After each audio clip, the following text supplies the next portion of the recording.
Yo, if you haven't seen part 1 of this video series where I explain and analyze the YouTube content iceberg by Reddit user Cerulean58, then make sure you go check out that part first and then come back here. Last time I covered the sky and the very tip of the iceberg, but now we'll finally be diving down into the water. I guess I did tell you to put the scuba gear on a bit too early last time, huh? Well, don't worry, it's gonna come in use in a minute. Last video had quite a positive reaction, and I know I've got quite a few more of you guys and gals ready for this one. So to all of you, thank you for being patient, and thank you for subscribing to my channel, and thank you for being awesome people and encouraging me to keep going with this. My channel gained around 1,000 new subscribers since that last video. It might be even more by the time I've recorded this, so again, I cannot thank you guys enough. Welcome aboard the Mr. Night Owl train, and well, let's get diving, shall we?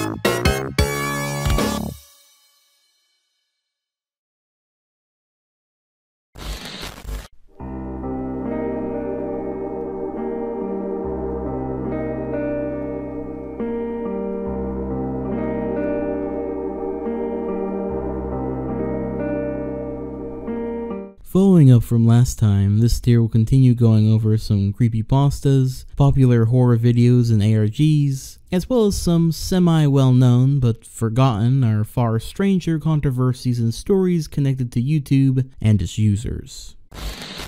Justin Y. Starting with something a bit lighthearted and funny, Justin Y is a famous YouTube commenter, which once you first notice him, you will find him all over the place. It's become a bit of a meta YouTube game to head on down to the comment section and see if you can find Justin Y hanging out and saying something snarky. And he is pretty hard to miss with his little ninja icon. Justin Y is so popular for commenting on damn near everything for quite some time that he has over 700,000 subscribers on YouTube, and he has literally never uploaded a single video ever. What?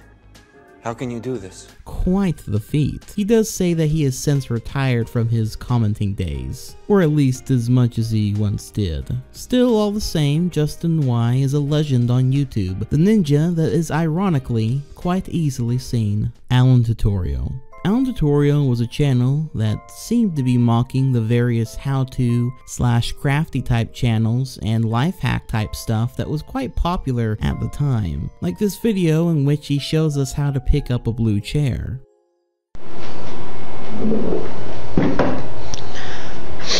Hey guys, thanks for coming to my Bluetooth page. Today I'm gonna do a new tutorial how to pick up a chair if it falls down. So if you have a blue chair that fell down, and if you have a blue chair that fell down and you want to pick it up,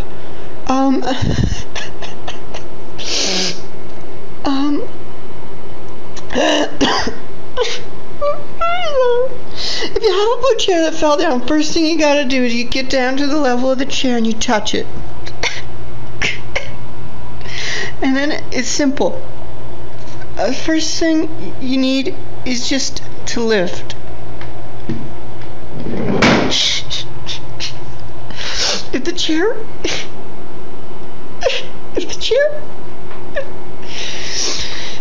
doesn't get up, just leave it.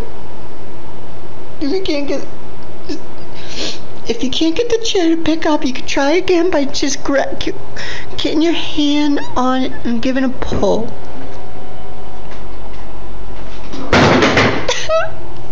If you can't get If you can't get the chair to come up, you just leave it on the ground. Don't forget to like it. Don't forget to comment on my post.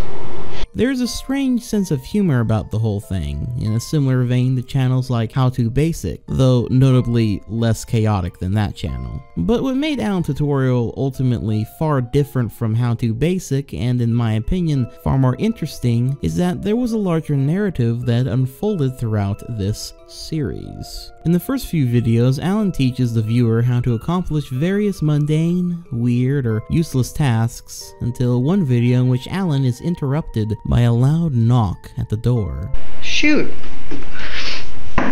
Who's there? It's okay. What? It's okay. You're gonna, once you have the line, you try to rip the paper, you hold it down.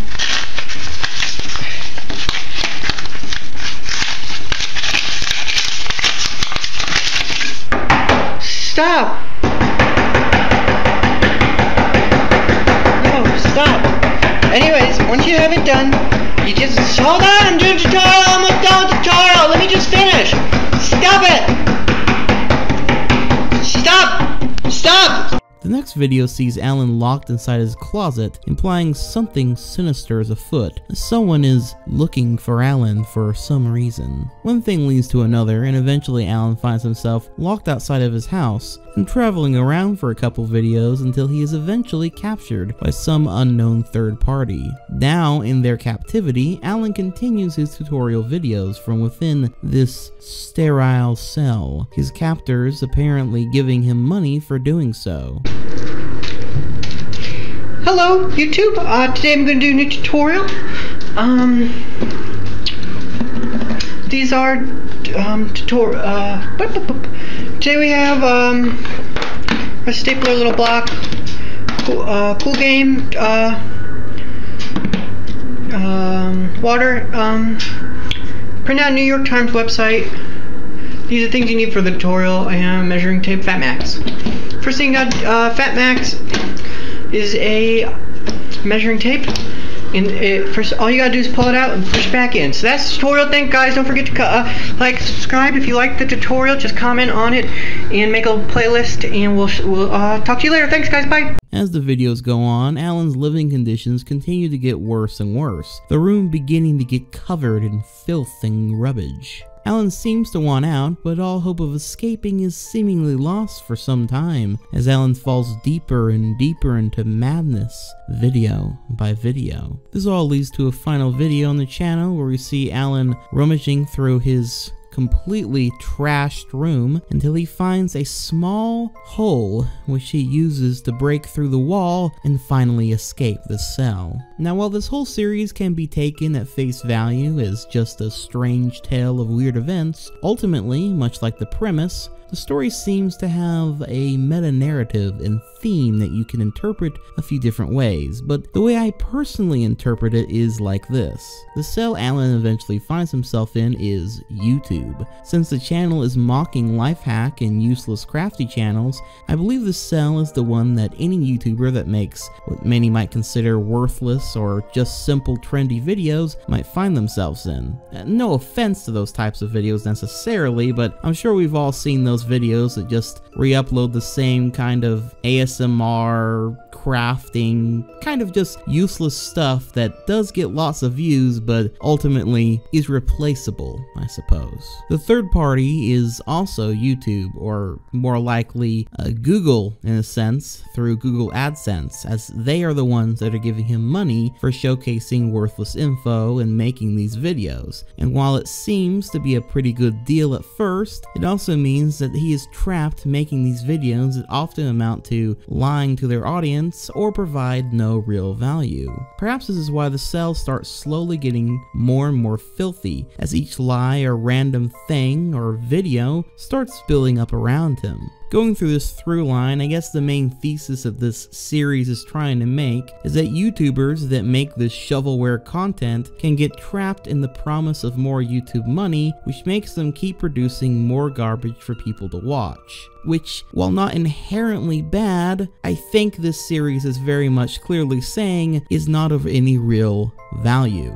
And furthermore, when said YouTuber comes to understand this relationship, it can start to take a toll on their psyche and surroundings. But maybe that's not the case. It's just one reading of the series, but it's one that I personally very much enjoy, and I feel, again, fits with the meta idea of the channel being a fake how-to crafty channel. All the same though, Alan Tutorial is definitely an interesting channel worth checking out if you haven't already. Obey the Walrus. Oh, this one used to scare the shit out of me back in the day. If you've never watched this video yourself, here's the first few seconds. La pequeña araña en un tubo se subió.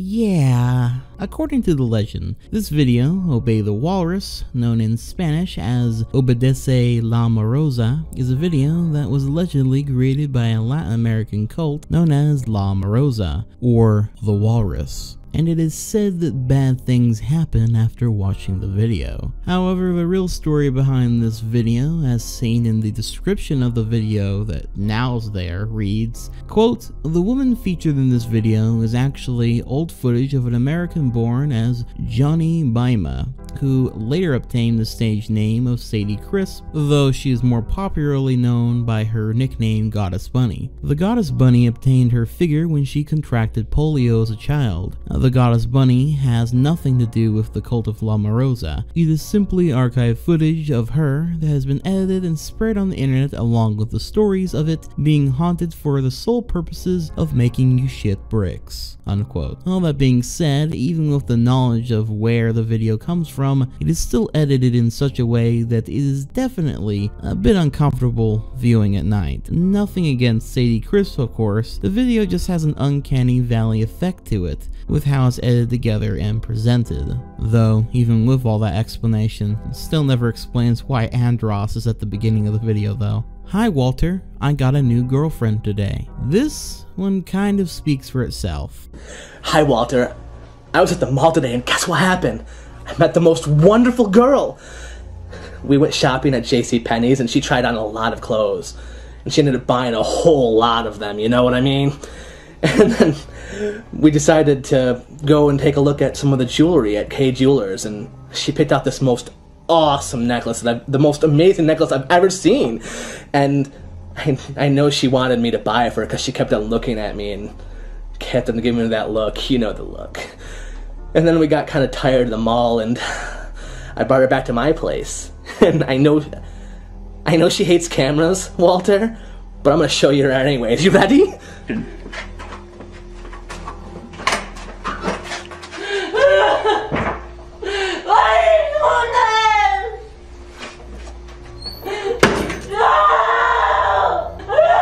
For a little bit, people were wondering if this video was real or not. If this odd man had actually kidnapped this woman and put her in his dungeon of sorts. Especially since the video kind of came out of nowhere and was on YouTube for some time before being discovered. But it's not. It's fake. Still kind of cool though, because it feels like the perfect opening to a found footage horror movie. Mariana Mortegard Glesgorv. This was a popular creepypasta video where supposedly, if you watch this spooky video, you will suddenly feel sickly and maybe even kill yourself. Or something akin to that. The story goes, quote, "The full video lasts 2 minutes and was removed by YouTube after 153 people who viewed the video gouged their eyes out and mailed them to YouTube's main office in San Bruno. Said people had also committed suicide in various ways. It is not known yet how they managed to mail their eyes after gouging them out, and the cryptic inscription they carve on their forearms has not yet been deciphered. YouTube will periodically put up the first 20 seconds of the video to quell suspicions so that people will not go looking for the real thing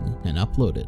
unquote. So yeah, kind of a creepy story back in the day, but the actual video is, well, just a JPEG of a dude with red Windows Movie Maker effects on it. That's pretty much it. I suppose the story does make the video a little creepy, but it could have been way cooler and way creepier if it wasn't, you know, just a fucking JPEG. That's Dylan the Night Owl's review of this 12-year-old video, I guess. Exclamation, question mark, slash, unsearchable videos. So this one's actually kind of funny. There's a video on YouTube that shares this title, and due to it having this title is damn near impossible to look up in the search engine. Yet this same video that cannot be searched has nearly 10 million views due to it always coming up in people's recommended videos for whatever reason. It's a strange anomaly on YouTube that a video with so many views is so hard to find without a link, or it, again, just randomly appearing in your recommended videos. It sounds like the perfect way to hide some kind of spooky or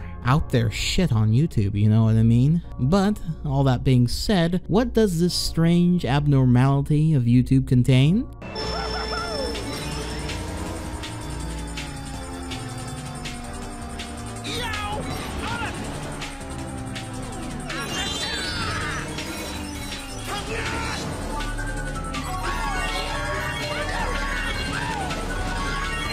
Just some dude's Mario Kart clip. Yeah, it's pretty anticlimactic, I must say. Though, due to the fact that this video is unsearchable, it does showcase a blind spot on YouTube, where certain videos that share this title could potentially hold darker stuff due to it being near impossible to search for without a link. Though that's not the only video that's near impossible to search on YouTube, like this one.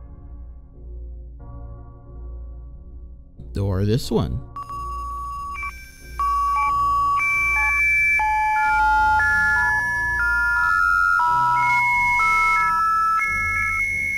For some time, both of these videos used to contain invisible titles, invisible descriptions, posted by invisible named users. And for some time, no one knew exactly how they were doing that. It was pretty creepy and again, fucking impossible to look up. Well, it turns out those videos didn't actually have invisible titles and the like. They were actually using a Korean font and Korean language, which for many browsers just didn't pick up as anything. At least in my browser, it ends up looking like this little symbol right here, all the titles of these videos, which I don't know how you would type that in anyway, so it is still almost unsearchable in a sense. It does at least explain the trick they're using. Of course, once again, the creepiest part of this is the idea of it more so than what we have seen thus far. That being that more disturbing content could be hidden on YouTube through some kind of search engine trick or obscure title or the changing of languages and the like.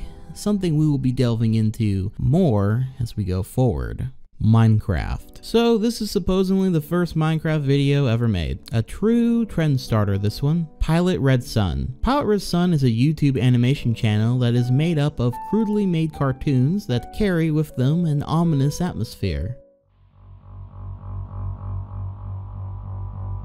Are you hungry? Why not have some Pringles? It's exquisite cuisine. Come on in and purchase this chip. Come enjoy these crisps. What's that? You're going to get Doritos instead? Really now? You think you have the audacity to buy another brand of chips? You will regret that purchase.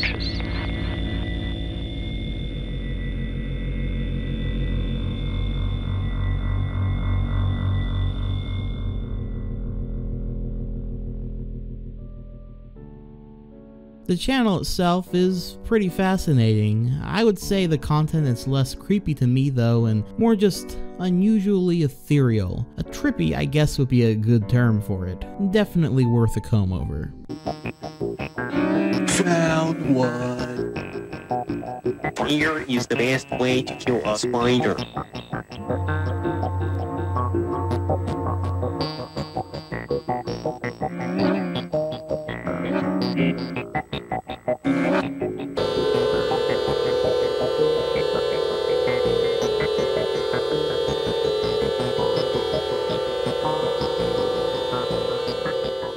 500 internal server error / team of monkeys. Not really sure why this one is down so low. This one seems like it would fit a lot better in the Sky tier, but all the same, it's just this. A server error of YouTube, usually something that will be fixed shortly if you ever do see it. And then the team of monkeys thing is just a joke that accompanies this page. That's pretty much it, unless there's something creepy about it that I wasn't personally able to find in researching this. I did research for a bit and didn't find anything, so if you guys do know of something connected with this, let me know in the comments down below. FPS Russia death. FPS Russia was a YouTube channel run by Kyle Lamar Myers, an American man from Franklin County, Georgia, playing the fictional role of Dmitry, a heavily accented quote-unquote professional Russian from Moscow. It started off as a Call of Duty channel like many primo up-and-coming YouTubers were at the time, until he would eventually move on to real-life gun-related content such as this.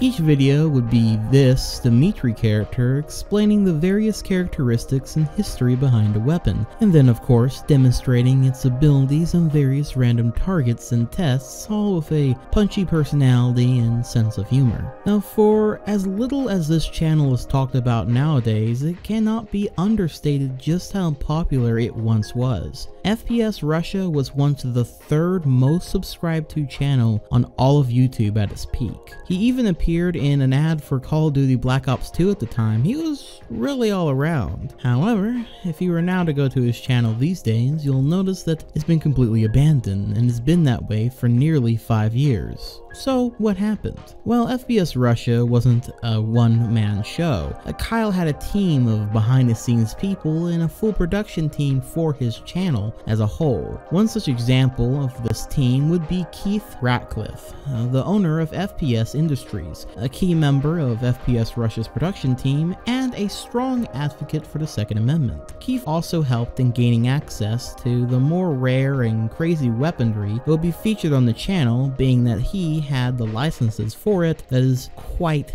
difficult to obtain. Well, on January 3rd, 2013, Keith was found shot dead in his home via a single gunshot wound to the head. This would lead to the Georgia Bureau of Investigation, or the GBI, to take interest in Kyle and his business as well as his YouTube channel. A lot of theories at the time were spread around who could have killed Keith and for what reason. Everything from the government to a gun train gone wrong was proposed. To, of course, Kyle, someone Keith would have trusted and was a business partner, possibly having something to do with his murder as well. On March 29th of 2013, Kyle's Franklin County residence was searched by upwards of 40 members of the Bureau of Alcohol, Tobacco, Firearms, and Explosives alongside officers from the GBI. The GBI also searched Kyle's father's nearby farm. When asked what prompted this raid, ATF spokesperson Richard Coase said, quote, "Myers was using explosives and getting paid for it via YouTube."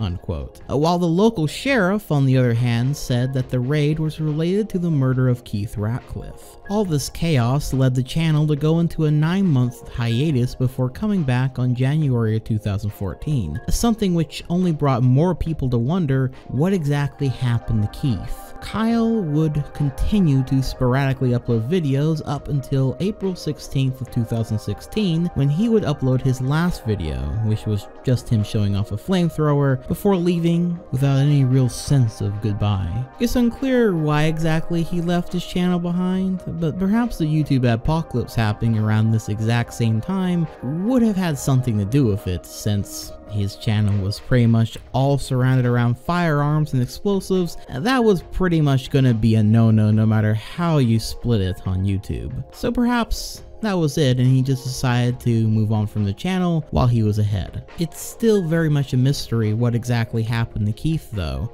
There still has been no real answer to what exactly happened to the man. And while there are many that have put suspicion onto Kyle, with how many investigators and people were on his ass that entire time, I imagine it's pretty unlikely he had anything to do with it, considering that the GBI and the police, etc. have yet to find anything that damns him in this respect. But all the same, it leaves an interesting channel in YouTube history behind for anyone to witness, as well as a mystery that will most likely never be fully solved. Possibly in Michigan. Possibly in Michigan is a short film from 1983 that can be watched right here on YouTube in full. The film sees a masked man stalk a woman through a shopping mall and eventually to her house. However, once he breaks into her house, the woman shoots the man dead and then cooks and eats him. Now, that is the bare minimum description for the film, but honestly, this movie is so bizarre and artsy that you kind of forget just how simple it really is. The film seems to blend reality and dreamlike and absurd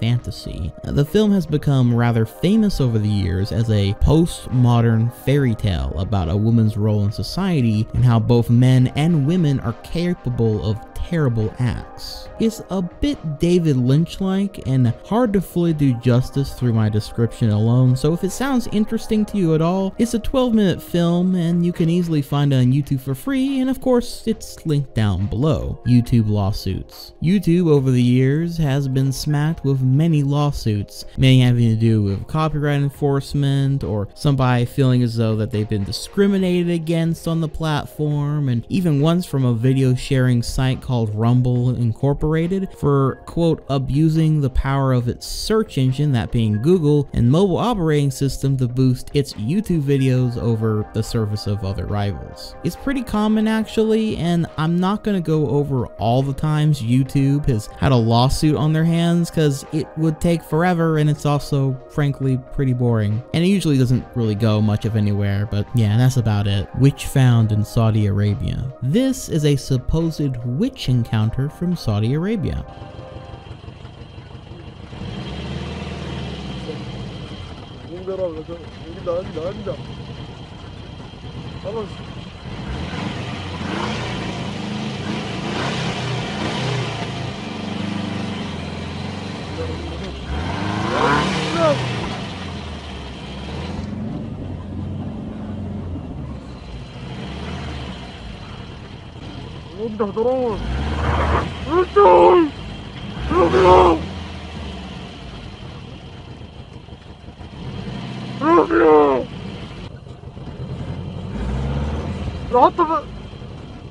Reverse.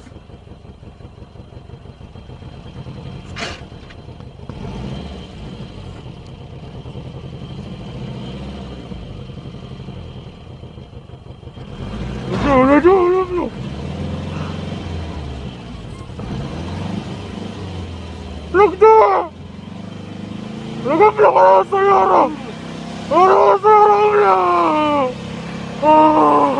It's fake, of course, but a super fucking creepy video all the same. The way it hobbles its way over to the car, the convincing screams of terror from the men, the atmosphere of it dark at night, and them seemingly just trying to move away or past the witch and it humbling its way towards them. It's an incredibly unnerving video and exactly the kind of thing I love to find here on YouTube. Fake or no, it's good stuff. Kind of reminds me of this famous YouTube ghost video, which isn't on the iceberg, but I figured I'd include it anyway, in which this man is recording his house late at night and he checks the bathroom and it looks like there's a figure in there, and he closes the door and he goes back in and then you see this.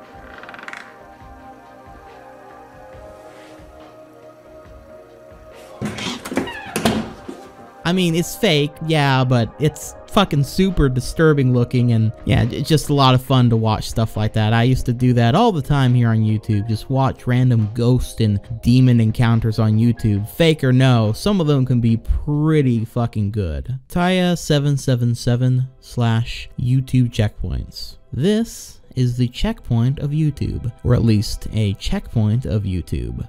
These SNES music videos, accompanied by a Japanese title uploaded by Taya777, often randomly get recommended to people in the midst of a YouTube video by video search, or just recommended to them on their main page, something which, according to the comments down below, indicates that you are an MC, a main character of the universe. In a video by video sense, it's a video that if you happen to run across it in the middle of your video by video search, it is considered a checkpoint, a safety zone from the dark shit or cringe you were just watching a minute ago, or something like that anyway. Though if you read the comments in the video down below like I just alluded to, you will find such entries as these. Quote, checkpoint. I am 21 years old, depressed, jobless, and without love. I have been struggling for years, and yet I'm still going. Despite all the shit I've seen and done, I got out of my abusive household. I'm in a safe place. I'm safe now. But healing takes so much time. I want to rush forward and live the life, live the childhood that was taken away from me. Yet I'm stuck in the past. I'm stuck in those I wronged and those who wronged me. I will break the cycle, and I will be better. Thanks for looking. February 5th, 2021, 7 p.m. unquote. Or, quote, checkpoint. I finally finished medical school. Now I'm a medic, but I'm really scared of the future. Saved. February 2nd, 2021, unquote. Or, quote, checkpoint. My dad is currently in a hospice, living out his final days with a rare brain disease. I've kept myself busy with work and whatnot, trying not to think about it too much. I know he is comfortable and doing well there. It has been a long year taking care of him. I hope we'll be able to have the strength to deal with him passing. Here's to another year. Game saved, February 12th. 2021, 1:55 a.m. Eastern Standard Time, unquote. There are thousands more comments like these down below the video. People noting their current progress in life, what mistakes, hardships, or accomplishments they've made up to this point, before saving their game with that comment. Like a JRPG character finding a save point through a dungeon, or a Resident Evil character saving their progress in the safe room. It's an interesting place to read up on people's stories up until that point, all accompanying to this soundtrack that, given the comments, feels both full of hope, sadness, and perhaps most of all, reflection. I don't really know who the first person to start doing this was, and why so many cared to follow in his footsteps, but all the same, it is an interesting landmark on YouTube. Perhaps you shall one day have it recommended to you as well, and you shall too make your mark. Come, travelers, sit at the bonfire. The demons faced thus far are long behind you, and the ones you've yet to face, well, they'll come after the ad break. H3 Stalker. Patrice Wilson is the Nigerian-born founder of Arc Music Factory, well known for being responsible for the infamous Friday song by Rebecca Black. He marketed himself and his company as a way of being able to market young girls into having music careers, and he would often appear within those said videos, often in an eerie fashion, which I assume isn't on purpose, but almost feels that way with how overtly weird he is in these videos. Well, back in the day before H3 became a fucking joke, he was making commentary videos, and of course, Patrice Wilson's music videos were easy targets to attack. Just about every commentary channel back in the day ridiculed at least one of them he was involved with. However, around the end of 2017, Patrice Wilson deleted all the music videos from his channel and started a live stream with a timer set to December 1st of 2017. When H3 acknowledged this said live stream on his podcast, the live stream started changing to random footage of a wood house and a cemetery. This had a ton of people going crazy trying to figure out what this all meant and if the dude had gone completely off his rocker or if it was a publicity stunt. Well, those who guessed the latter were absolutely correct. And the live stream turned out to just be a publicity stunt for an Amazon show he was making. and an excuse to go on a rant about H3H3 and how said videos made by H3H3 mocking him ruined his life and musical career, although it seems like, judging by the music he created,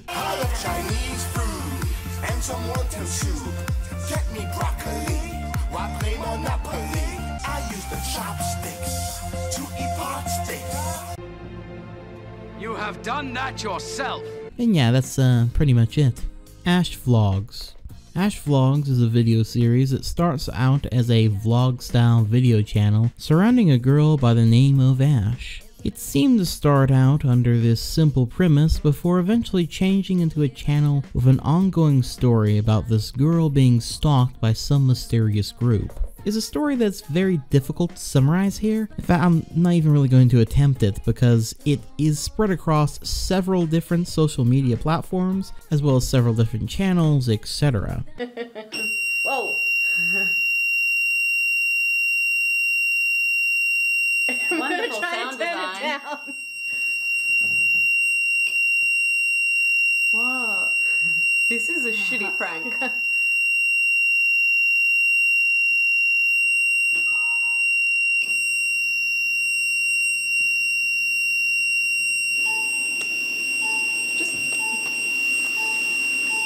I can't get out of it. I can't get out of it.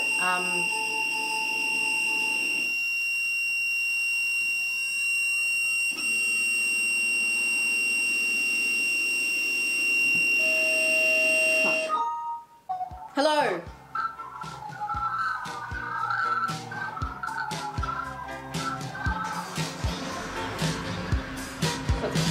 Close it up. Close it up. Close it up. If you would like to know more about it outside of this premise, I would recommend Nexpo's video on the series. Also, as a side note, I'm not sure if the story is over, but the channel used to be called Ash Vlogs, but it's now titled I Know Where She Is, and the last video seems pretty ominous. Though, judging by the dislikes on all the newest videos, this ARG might have been a bust, so I don't know. Pop Blast. Pop Blast was a channel that infamously uploaded a video titled Shane Dawson is a alpha. Here's the proof, which seemed to be mostly clips of Shane taken out of context to make him look bad, and not much else of real value. When people caught wind of this channel though, the channel itself then uploaded a bunch of videos which supposedly showcased receipts that Logan Paul's manager paid them to make that video on Shane Dawson to take publicity away from Logan Paul's controversy at the time with the Suicide Forest. It appears to all be bullshit basically, but it did get people talking at the time of how mysterious the channel was. In fact, before it was Pop Blast, the channel used to be a Jacob Sartorius compilation channel. And if you don't know who Jacob Sartorius is, don't worry, you really don't need to know. Though Shane Dawson is now a person that is connected to a lot of drama, something which we will cover in more detail later on this iceberg. But just remember this channel and Shane Dawson in general, I guess. You might say it was ahead of its time. Sad Satan. Sad Satan was a supposed video game from the deep web that channel Obscure Horror Corner first showcased on his channel. There are a couple versions of the game, one that can still be played, which is mostly just a boring walk through dark hallways with weird sound effects and music, and the occasional NPC that doesn't do much.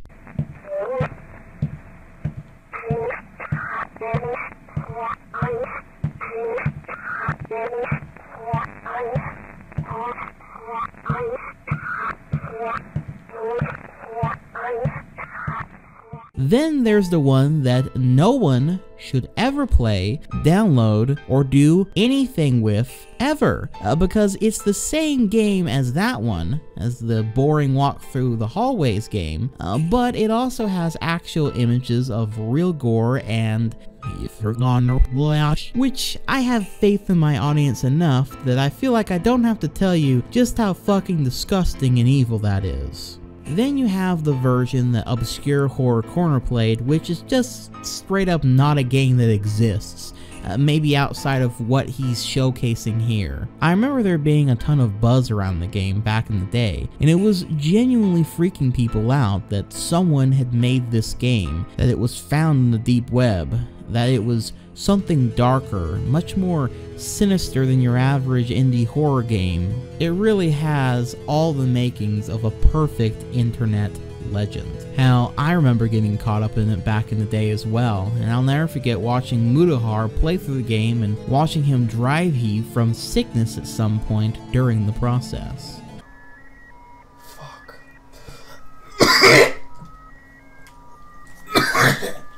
Alright, now... Alright.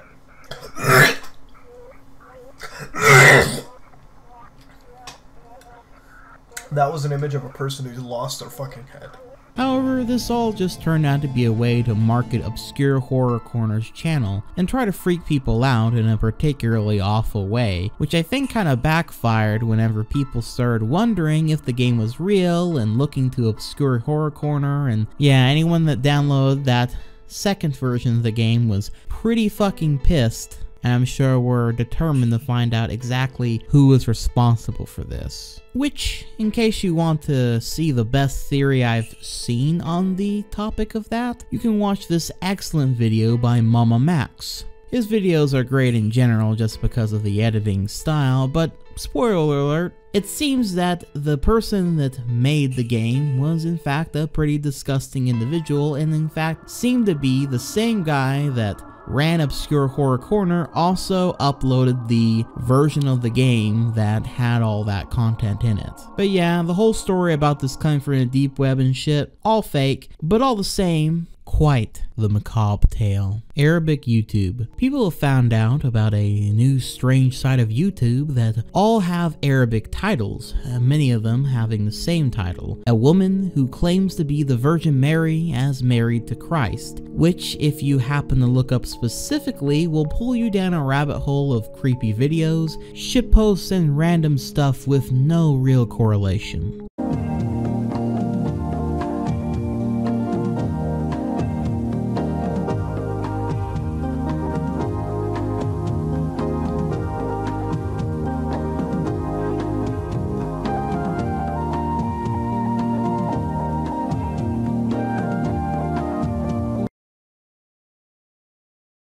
Mongólico.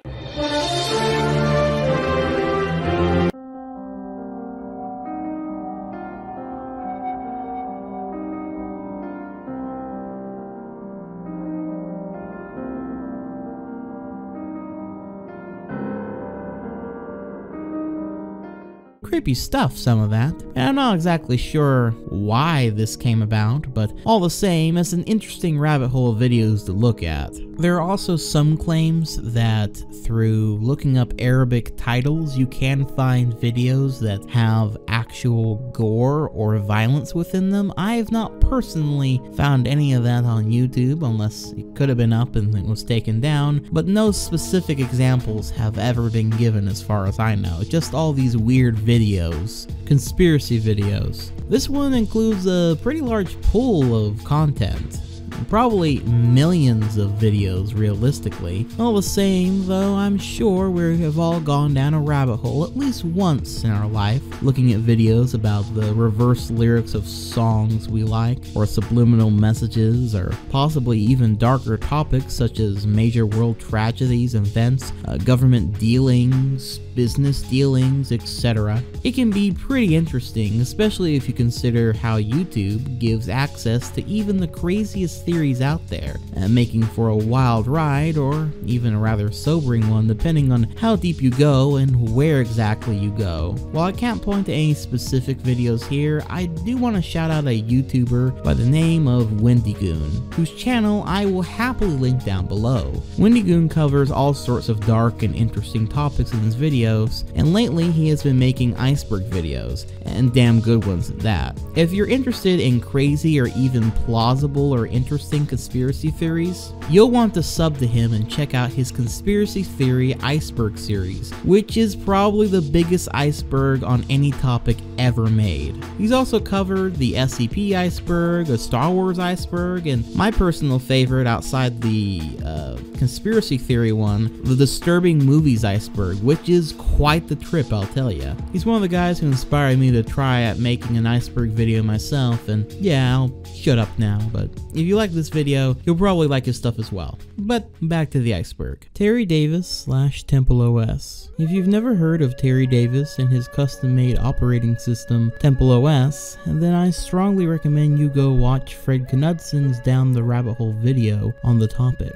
Terry Davis is a highly unusual, creative, mentally ill yet thought-provoking individual who has spent quite a portion of his life creating an operating system that he claims allows him to speak directly to God through random phrases and code. Davis often referred to himself as the smartest programmer that's ever lived, and would frequently give updates about his operating system as well as post vlogs and live streams on his progress in creating said operating system. By the time of his death, he had established a cult following online, made up of people who either genuinely was concerned for the man, people who wanted to pry and poke at the ticking time bomb, and those who were just simply fascinated in the man and Temple OS as an idea. Terry Davis' story is both unique as it is tragic, his life's work Temple OS standing as a haunting ghost of the man that dedicated his life to it. YouTube's termination of Leafy is Here. This one's pretty self-explanatory. Leafy is Here was a popular commentary channel that, like his content or not, definitely changed a sizable portion of the face of YouTube. His edgy videos were extremely popular at the time and inspired many would-be content creators to make said content in a similar fashion, many of which still create stuff to this very day, evolved or the same. He left for several years randomly at his peak in popularity and then came back suddenly and randomly out of nowhere to basically shitpost mostly. But he ended up getting popular once more, uploading daily content and making a name for himself all over again. YouTube, however, wasn't going to have that. Leafy is Here was an undesirable in every single way you could define the term undesirable for YouTube. Thus, they eventually terminated his account. As simple as that. Not safe for work tutorial videos. So there's a bunch of yoga, sex, and other related physical activity tutorials out there on YouTube that show nude women for the sake of quote-unquote educational purposes. That's basically it, though it should obviously be noted that almost none of them are for actual educational purposes, they just exist for horny people on YouTube mostly. Speaking of that though, I do have an interesting discovery I came across on YouTube myself just real recently. So think of this little thing as a bonus just from me. If you type in blue or green background in the search engine on YouTube, you will find an array of videos titled How to Joint Picture Editing with, let's say, rather suggestive thumbnails. Okay, it's more than suggestive, it's pretty hardcore not safe for work. They all appear to just be clickbait, since the actual videos are just this strange editing tutorial, I guess. But why they would exist under that name, and when you go looking for blue and green backgrounds and have that thumbnail for something that's completely unrelated, is kind of beyond me. Marble Hornets. Marble Hornets is a YouTube web series inspired by the Slender Man online mythos, and in many ways helped in popularizing and creating the most popular version of said mythos surrounding the character. The web series is shot in this found footage fashion, and that, while I won't go into story specific here, obviously centers around Slender Man, or the Operator as they refer to him in the series, and his proxies. That is, people who have been brainwashed into Slender Man's slaves to do his will, essentially. The series is notable for a few things: pretty bad but charming acting, being able to create an overall spooky and intense atmosphere from time to time, and overall just being one of the first of its kind that many might argue would come to inspire many, if not most, future YouTube horror series to come after. To date, there are 92 videos in the main channel, 87 entries, as well as 36 accompanying videos on a side channel titled To the Ark, which gives the viewer a look into the mind and workings of the Slender Man and his proxies, as well as just having some pretty creepy and interesting videos in general.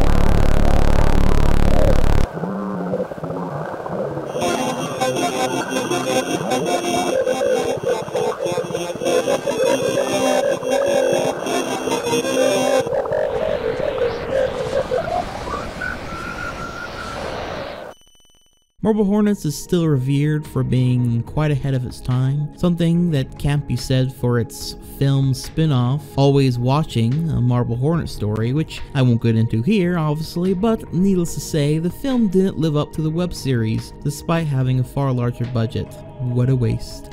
Dining Room or There Is Nothing. Dining Room or There Is Nothing was a short film created by David B. Earl and uploaded to his YouTube channel in 2006, which showcases the following.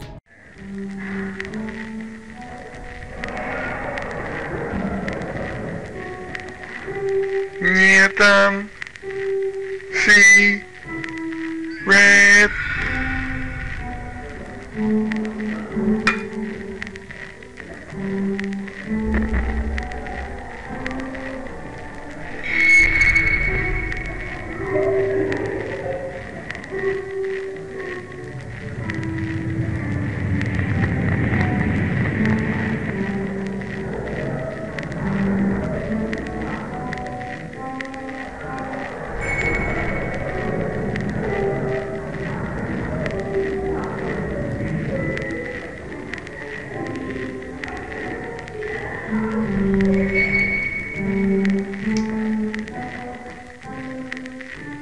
There is nothing.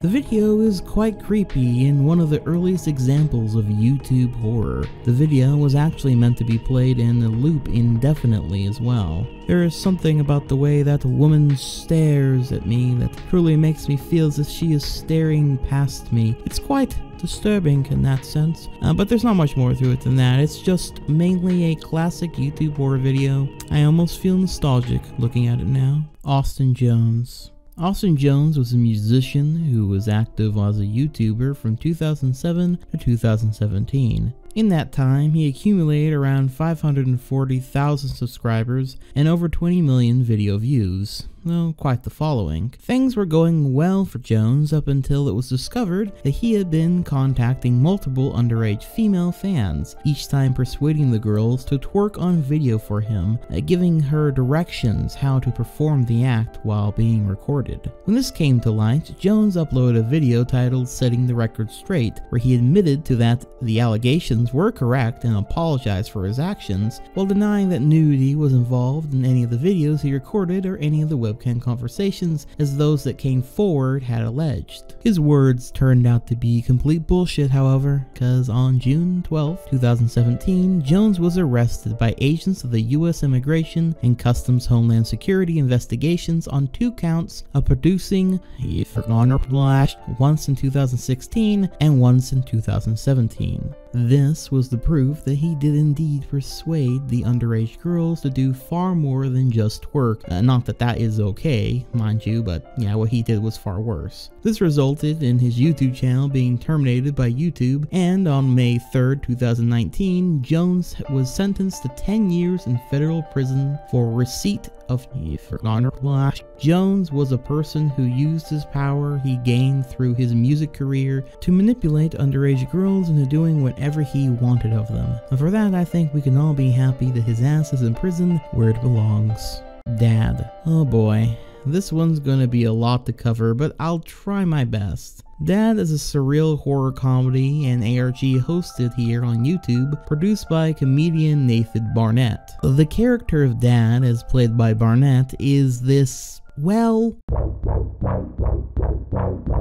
yeah, interesting character. While a lot of the content on his channel seems innocuous, if a bit weird and random, Dad does have a plot and sets up a mystery for its viewers to unfold, with every subsequent video hinting at some deeper backstory, giving clues as to the true nature of Dad and his family, those around him, and or containing codes for viewers to crack. Something else that's quite intriguing about Dad is that YouTubers like Nightmind and Nexpo have both made videos about Dad and have both been addressed in videos by this Dad character, making this not only a mysterious ongoing narrative, but one that it seems any YouTuber can in fact interact with, which is quite unique. Imagine a dreamlike sitcom that's aware that it's a YouTube series, that interacts with those that analyze it, and is secretly telling a far more complex and interesting story that involves multiple arcs, space travel, a meta-narrative, and occasionally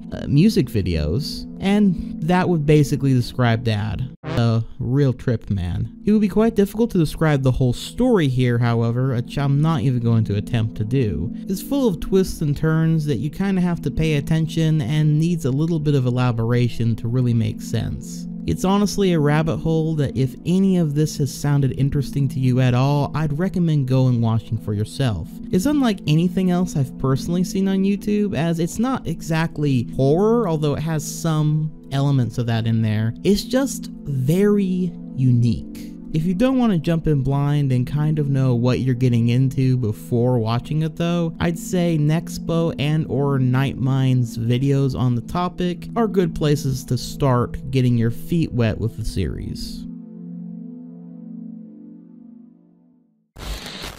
Wow, there's some pretty weird and creepy stuff down here.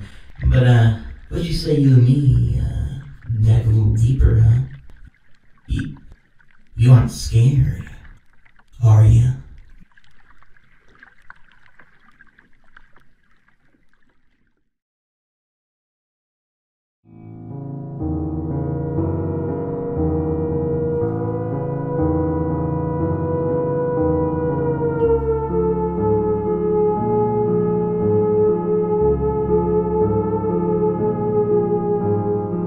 Body of a Pig. This is the name of a paranormal video where a supposed ghost says that he has the body of a pig, which you can see here. Go sleep and let's put it down. Let me stick the camera through the hole first, there might be a body in there. What a chance we don't see. East what, so far? East wind. Let me get in.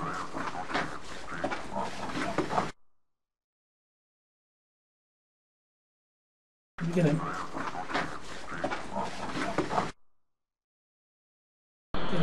in. Get in.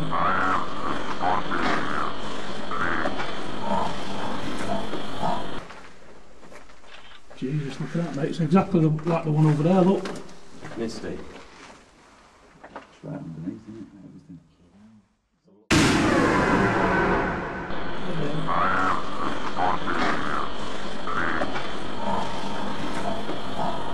It's fake, but it's pretty creepy all the same. 11BX1371. This is a creepy video of a man wearing a plague doctor mask. The video contains a puzzle of hidden messages, binary codes, and the like.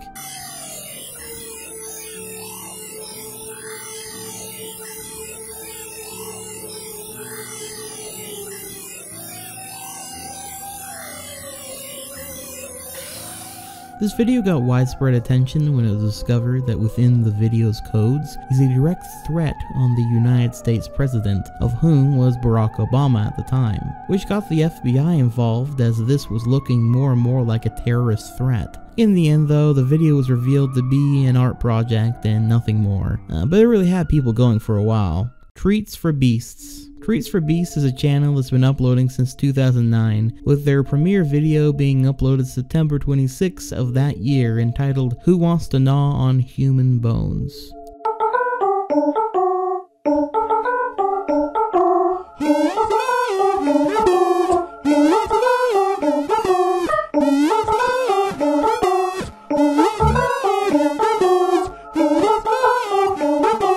Kinda creepy, but I'm not gonna lie, it personally gives me more of a lol random humor type of vibe. The next video on the channel is titled Men with Small Hands Carry Very Little Treats to Give to Little Girls with the Sharpest Little Teeth, which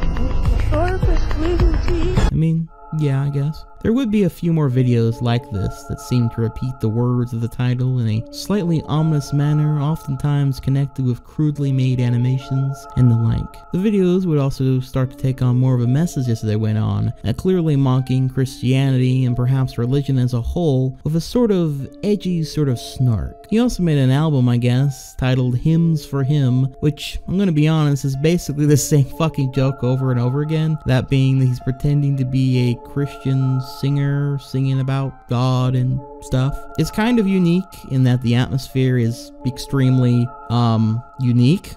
It's a combination between being totally amateurish while sometimes kind of having some good instrumentality, but overall, lyrically, it sounds like Jafar has just been binge watching way too many Amazing Atheist videos. Who is the man that I love? Who is the man that knows me? Who is the man I love? God. Who is the man that I love? Who is the man that owes me nothing because he's the one? God.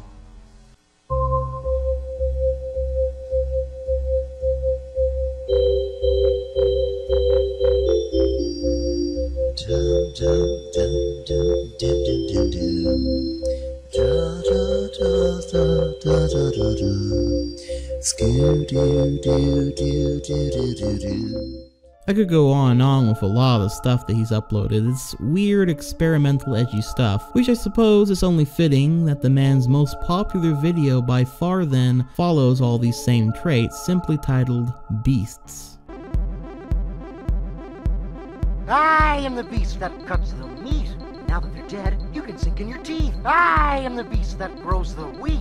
I make bread to eat it with meat. I am the beast that makes the fleece. Keeps you warm, keeps out fleas. I am the beast that handles deeds. Yeah. I am the beast that keeps things clean. Give it a shine, give it a sheen. I am the beast that keeps the beat.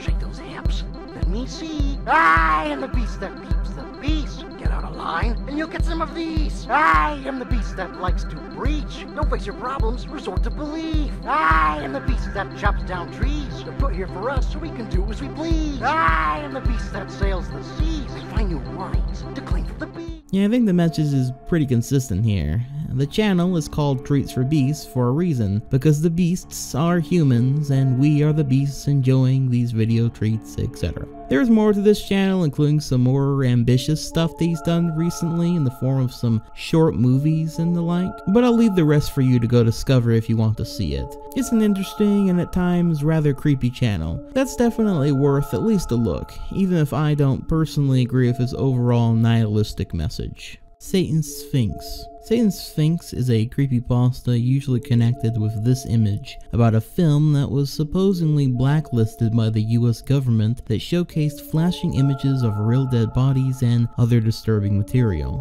It's mostly just an internet legend that has some videos connected to it, such as this one.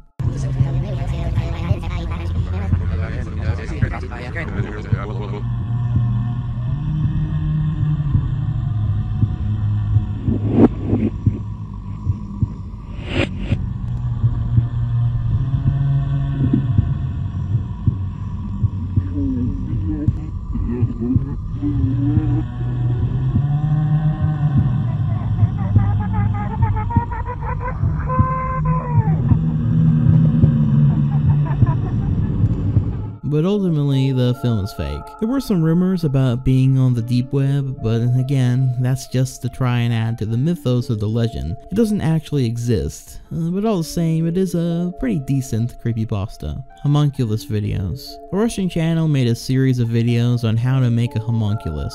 He did so by inserting his sperm into a chicken egg. Then this thing comes out.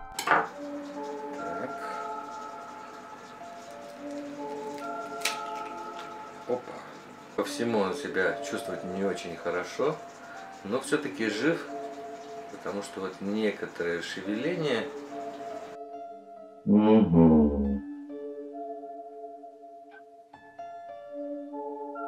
Движение появилось. Похоже, он пришел в себя. Любопытно. Блядь! Once again, it's fake of course, with many people breaking down how he pulled off this admittedly kinda cool trick, magnets being involved, but still pretty fucking disgusting looking and a creepy idea overall, especially the first time watching it. Happy Anniversary / 112 Dirtbag. I put these two together since they are both connected to the same channel and story, which is going to need some explanation. On February 9th, 2004, a college student named Mara Murray disappeared off of Route 112 in New Hampshire after a few months of strange and illegal behavior that she normally never did. What follows has been one of the most popular and mysterious cases of all time. Mara Murray was a nursing student at the University of Massachusetts, where everything in her life was going well. She was on the track team, she was on the dean's list, in the eyes of her parents she was perfect in everything she set out to do. She also had a long-term boyfriend whom she planned to marry. However, despite everything in her life seemingly going well, Mara would have some run-ins with the law, including stealing $5 worth of makeup from the university she was attending before the Massachusetts one, which was the whole reason that she was at this university she was at now, because that incident got her expelled from the prior university. Mara was also caught in credit card fraud or using a stolen credit card, and finally, 2 days before her disappearance, February 7th, 2004, she drove her car off the road and into a guardrail while under the influence of alcohol. This was especially bad because the car was also technically her father's. Then, after the crash, she emailed all her teachers that she wouldn't be able to attend any of their classes for a week, due to there being a death in the family, which was a lie. She then packed up all her things from her dorm room, shoved them into her car, and drove off into the night, no one having known about where she was going, or that she had even done any of this until after the fact. Mara would then be caught on camera depositing all her money from an ATM. She was then seen at a liquor store and bought $40 worth of alcohol. Mara would then drive into the New Hampshire White Mountain National Forest, where she would apparently crash her car yet again, this time in a snowbank, something which caught the attention of a local neighbor who called the police, and a bus driver who also called the police, but not before that same said bus driver asked Mara if she needed any help, to which she begged him to not call the police. However, by the time the police caught up to the crash site, Mara was gone, and after searching for hours with hundreds of volunteers, no one was able to find her, dead or alive. Mara was gone, and she would never be seen again. Many theories have been offered that could explain her disappearance, including due to all the stress and shame that she had been feeling as of late, possible relationship issues with reports of her having issues with her boyfriend and possibly having a second boyfriend on the side as well, or perhaps even abduction or murder from a third party outside of any of this. But after 15 years, none have been proven. It's all just speculation mostly, most logic leaning towards her taking her own life. However, if she did indeed do this, then the question remains, where was the body? Why was it never found after all this time? Well, this is finally where the YouTube video comes in.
Now what does this video have to do with this mystery case? Well, the name of the account that uploaded this video before it was deleted was titled 112 Dirtbag. Mar had disappeared off of Route 112. Mar's father had gone on record in talking about his daughter's disappearance that whoever abducted or killed her was a dirtbag. Then you add the fact that this video ends on the screen happy anniversary, and I bet you can guess what date that this video was uploaded on. Yes, February 9th, 2012, 8 years exactly after Mar's disappearance. All this information, plus the fact that the man is laughing and winking at the camera, implied that he was in fact responsible for the abduction/murder, and he was mocking the world since he had got away with it. A bold, stupid, yet scary move.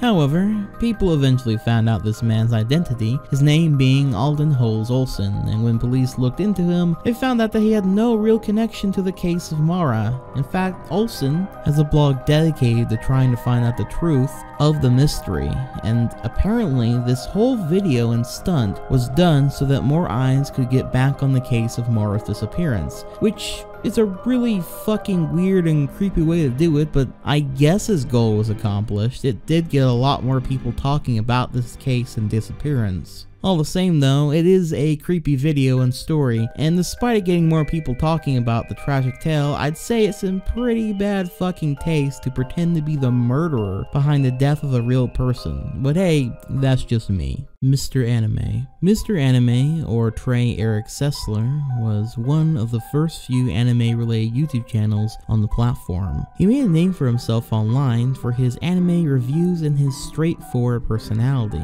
However, as time went on, Trey seemed to be slipping in sanity, his interests changing from anime to guns, serial killers, killing animals, etc. He also seemed to be uploading less and less until he told his fans that he might not upload for a while. This would eventually lead to March 20th of 2012, when Trey would murder his mother, brother, father, and family pets via one of his guns. He then destroyed the house and ran off carrying several weapons and 100 rounds of ammunition down to the Waller High School down the street. His original plan was to kill at least 70 students at the school's pep rally in order to become the biggest mass murderer in history, as revealed in an interrogation. He killed his family first to spare them from knowing what he planned on doing next. However, Trey stood down and returned home, where he was arrested. Trey would then be sentenced to life in prison, and he would later request that his rights to parole also be taken from him, believing he'd pose a danger to himself and others if he ever got out. A senseless tragedy done by yet another wanting to emulate the tragedy of Columbine. Truly sad and truly pathetic. Kraina Zivów. Kraina Zivów, or Kraina Zivów TV, is a Polish web series with a truly unusual atmosphere. Witajcie w naszym poradniku.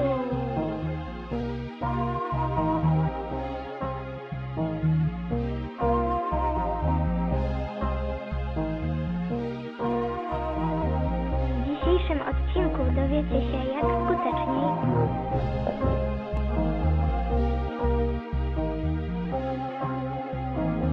jabłko składa się z nadjabłcza, krainy grzybów i papieru.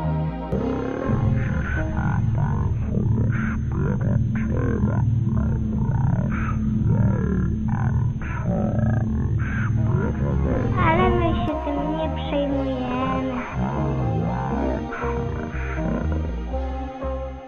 The channel's name translates to Land of Mushrooms TV, and its style is reminiscent of a low-budget 1980s or 70s educational program, with a whole slew of characters and occasionally shows stuff like this. Wiemy się, jak zrobić z papieru.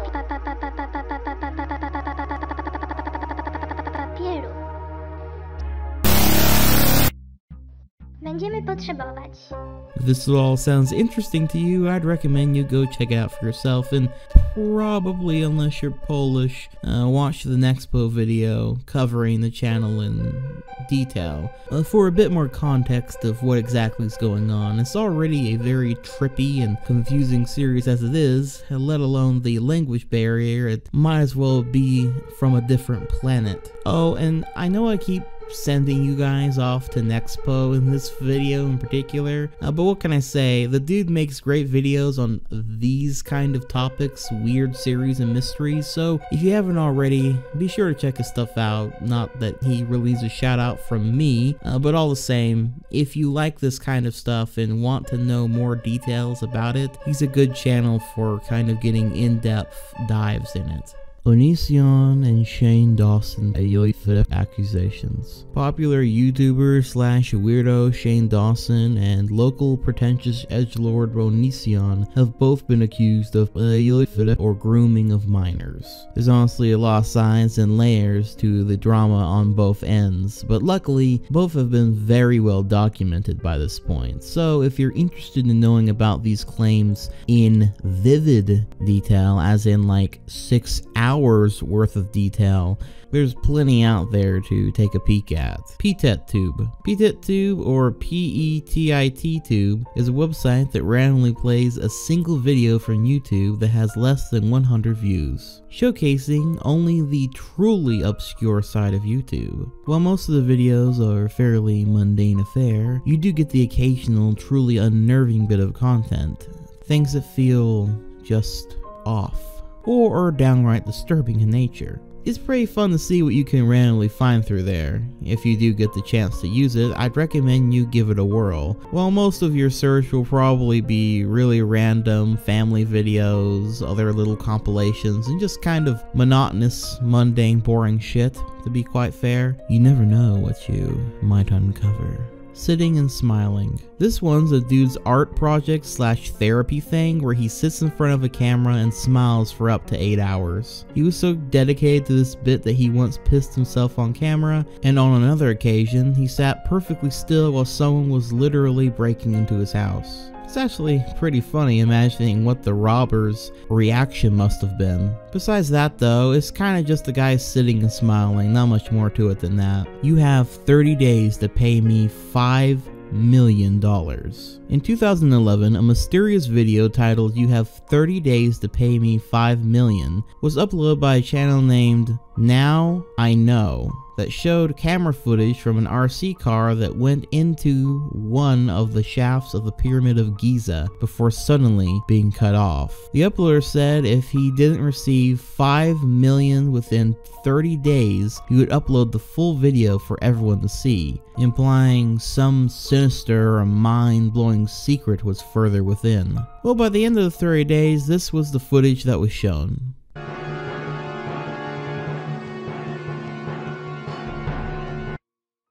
Yeah, pretty much fucking nothing. The whole thing seems to be a hoax, someone trying to get attention for something, but what that something is has never been fully discovered, thus making the whole video kind of interesting, at least in that regard. Nobody here. This is a video from all the way back in 2009, which eerily matches the vaporwave craze that would take off nearly a decade later.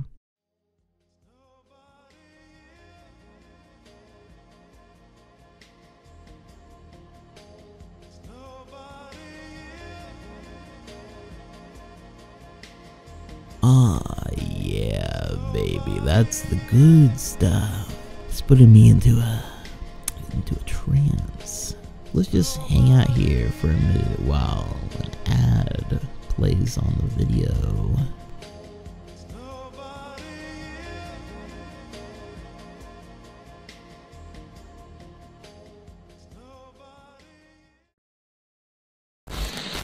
WPK EPKW.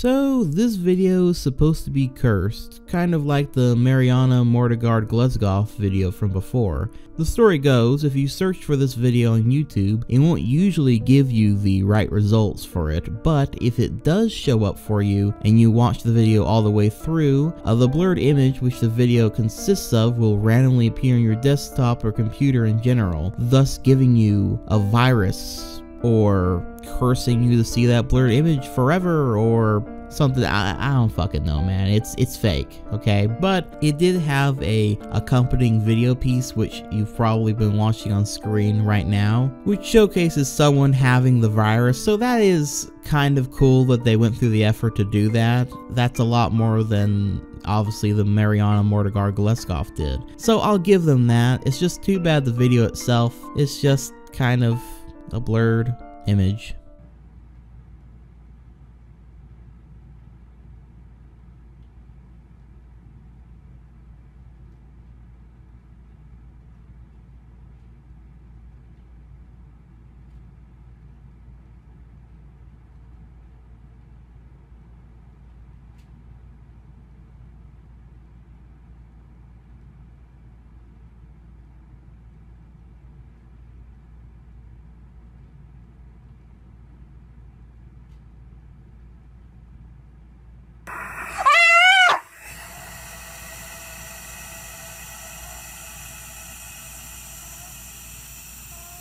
Barbie.avi.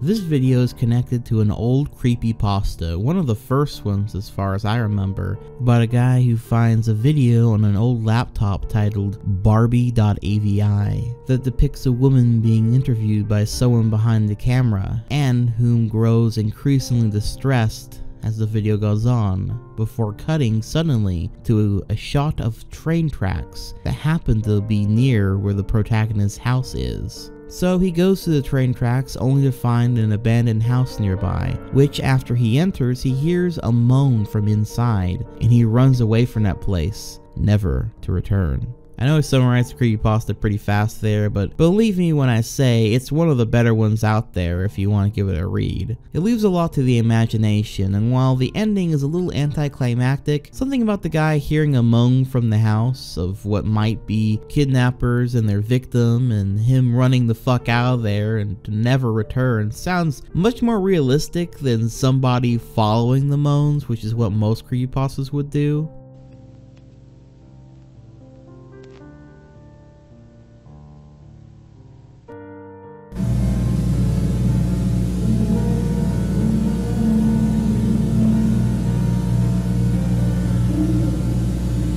This video was often uploaded as a side piece to said story, supposedly being the video of the distressed woman. However, this footage actually showcases a woman named Sharon, an amputee who lost her arm in a washing machine incident, giving an interview about it here.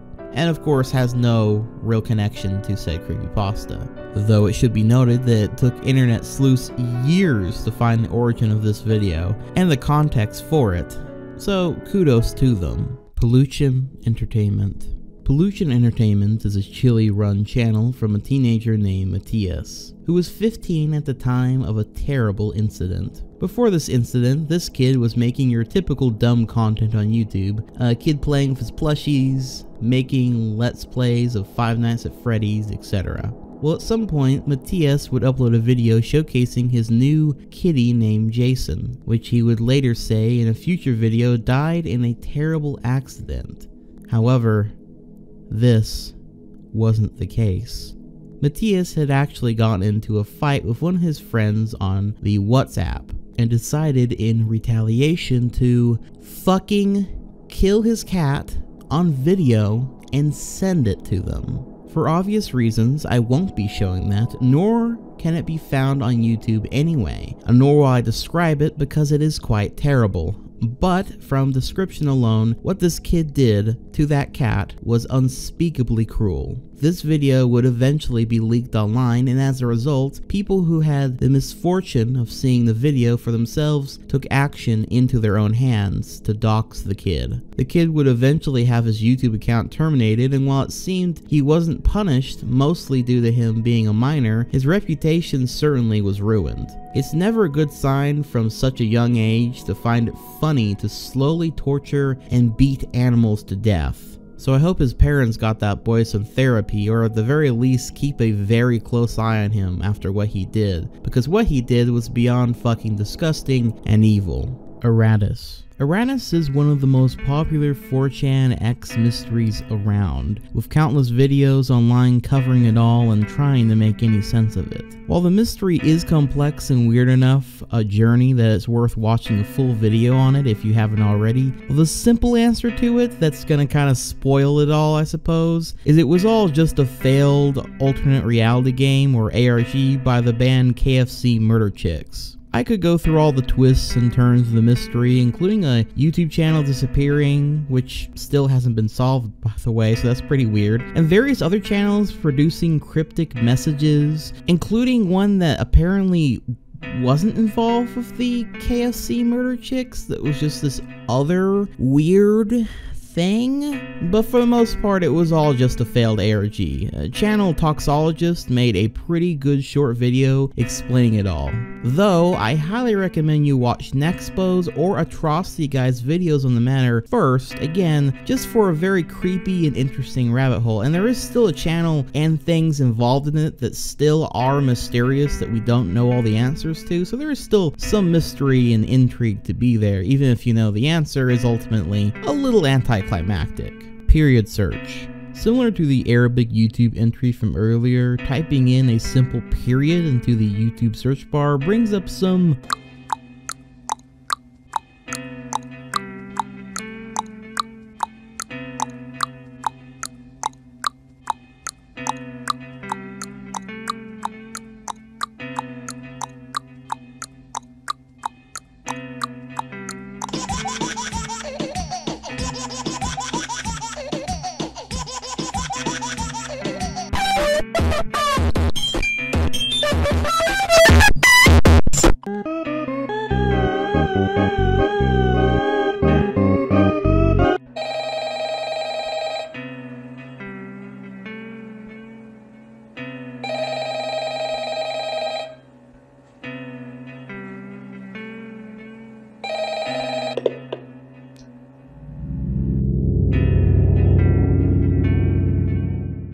thought-provoking results. All of these videos are titled full stop punctuation, and once again, seem to be a mixture of creepy videos and shitposts. Nothing more to it than that, but still it's fun to look through all the same. A Game-Non Counterpart. A Game-Non Counterpart, uploaded in 2006, is one of those videos that legit, for years, I could not watch without getting chills. You ever have those videos that you watch alone in your bed and you can feel the hair stand up on the back of your neck and feel the need to pause the video and use the light of your phone to search around your dark room? Well, for whatever reason, this video did that for me, and to this day I have a hard time describing exactly why.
Something to do with the trippy visuals and fucking terrible screams of agony, and the fact that there was just no explanation for it for so long. In a similar fashion to the I Feel Fantastic video, something about this one really opens up my fight or flight reflexes, but where you could explain the I Feel Fantastic video as it being the Uncanny Valley, like a really bad part of the Uncanny Valley, I'm not sure you could say the same for a Game On counterpart. I remember a creepypasta back in the day claimed that the screams heard in the video were that of an infamous Japanese murder case, where two men appear with a Japanese high school student before murdering them. The audio coming from the video that they recorded of said incident. So, you know, that visual wasn't really making anything better for me with this video. But what the fuck actually is up with this video? Well, a Game On counterpart is actually a film project by experimental artists Michael Robinson and Jason Kovac for Destination Imagination 2001 from an underground filming community known as Moviet Collective. So much like so many other horror entries, it was just basically a weird art project thing. And as for the creepy, realistic sounding screams, well, they come from a 1972 French movie called Cries from Within. Oh, and in case you're wondering, it seems the dude was screaming like that because it was like a religious thing. It looked like he was possessed or some shit. I don't know. It seems pretty weird and crazy just from trying to gain any context from it. And there's not much more to it than that. But all the same, the memories I have hearing those screams at 3 o'clock in the morning will stick with me forever. Neutral response. I feel like this one's on this tier to lighten up the mood a bit or something, as it really doesn't fit in with the rest of the stuff here. Nonetheless, this is neutral response. I have no strong feelings one way or the other. It's a clip from the kick-ass show Futurama, and the video itself isn't actually all that interesting though. What is interesting is the meta game that people have been playing with it for years, that being keeping the like and dislike ratio the exact same on the video, thus being a perfect neutral response. Tyler's Last Words. Tyler's Last Words is a viral video allegedly recorded prior to a man's suicide.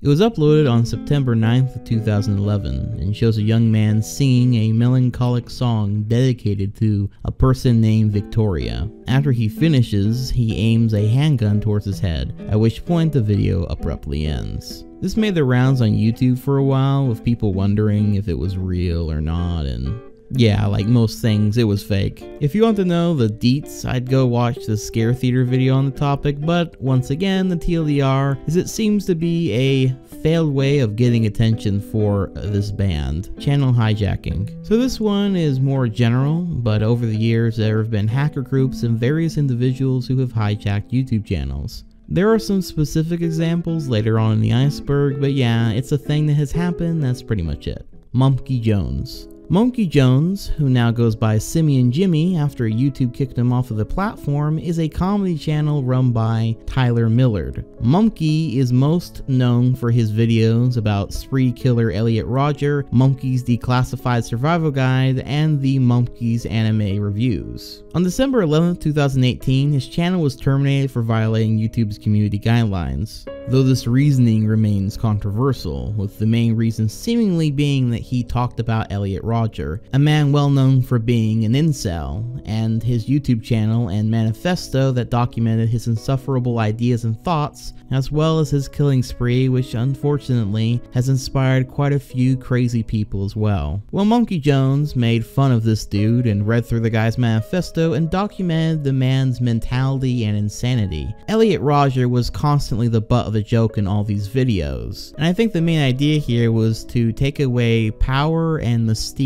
that comes with being someone that commits a terrible crime. As terrible and awful as it is, it inspires many others to follow in their footsteps. Is also often glorified by the media and the like, but talking about these types of people and things is a very touchy subject. And needless to say, YouTube really did not appreciate Monkey's dark, edgy sense of humor about the whole topic. As we've said before on this iceberg, YouTube really wants to make YouTube as advertiser friendly as possible. They don't want any sour eggs in the batch. Thus, even with the context, you can kind of understand the mindset YouTube had when Monkey Jones was becoming extremely popular and influential on YouTube, mainly talking about a mass shooter. Even if it was making fun of said mass shooter, it basically pushed the boundary as exactly how far you can go with comedy on the platform. There's also this rumor and theory that the FBI had something to do with his channel's termination, but that has been proven false on all accounts. So yeah, that's pretty much it. YouTube did not feel comfortable with Monkey's content, and so they deleted his account. He now runs a new channel called Simmy and Jimmy, and whether you personally like his content, don't like his content, or really could care less, it did open up a larger conversation about how not only YouTubers, but the media in general deal with mass shooters and how perhaps it should and shouldn't be handled. Monkey hatred. Do you remember last video when I said that ElsaGate was one of the deepest YouTube rabbit holes you can go down? Well, this is another one of them.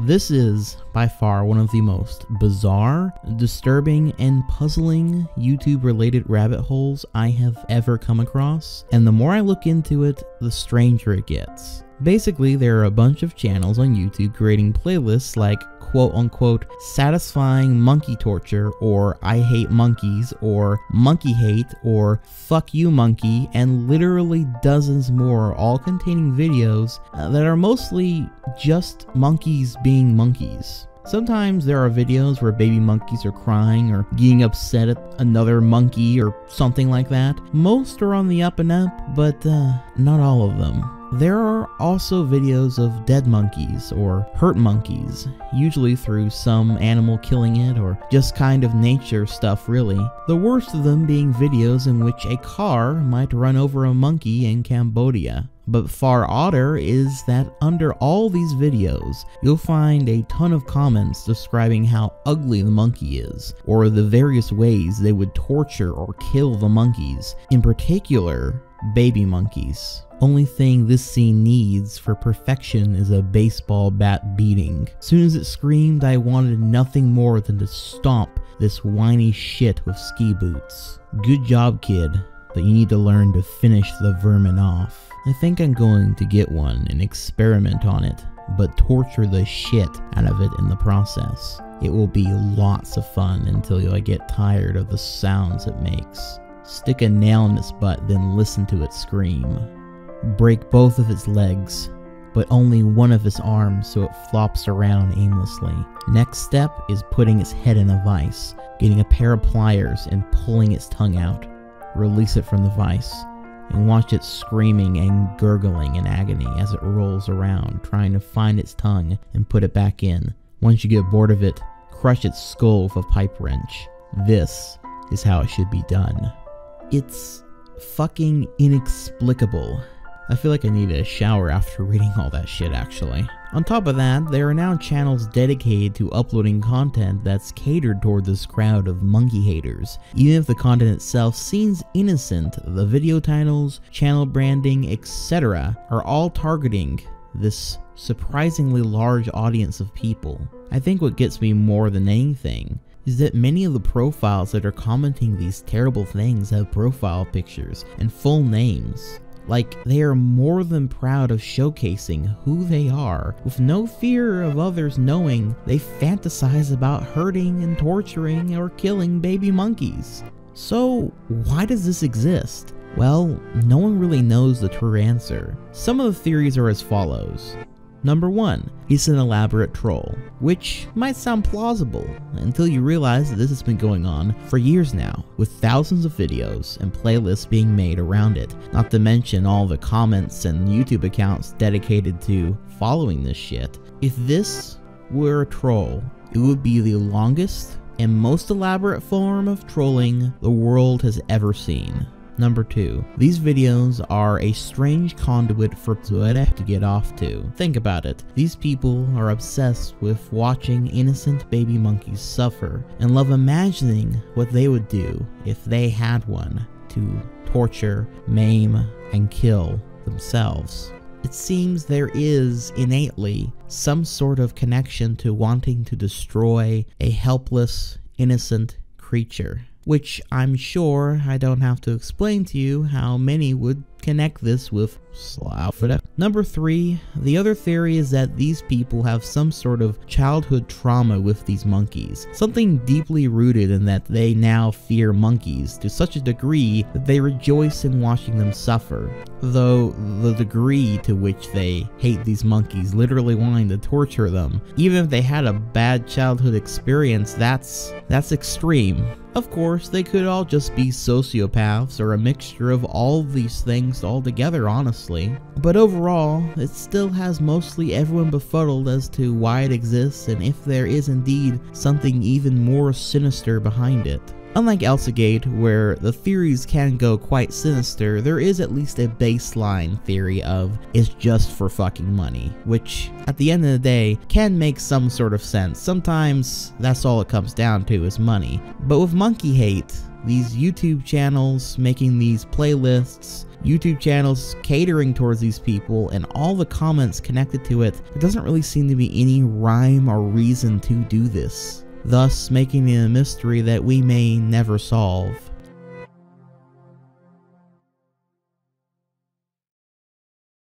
And that is it, ladies and gentlemen. We have gotten through 2 more tiers of this iceberg. We've dove down into the water and explored much of what lays below, and yet I see so much iceberg left and dark abyss that lays yet below even that. I'd say that we're only halfway done, actually. So if you like this video and are ready to explore the rest of this thing with me, make sure to like and subscribe, and hit that bell if you want to be amongst the first few to see just how deep this goes. And, you know, see what other cool videos and live streams and the like that I come out with. Also, I do in fact have a Patreon.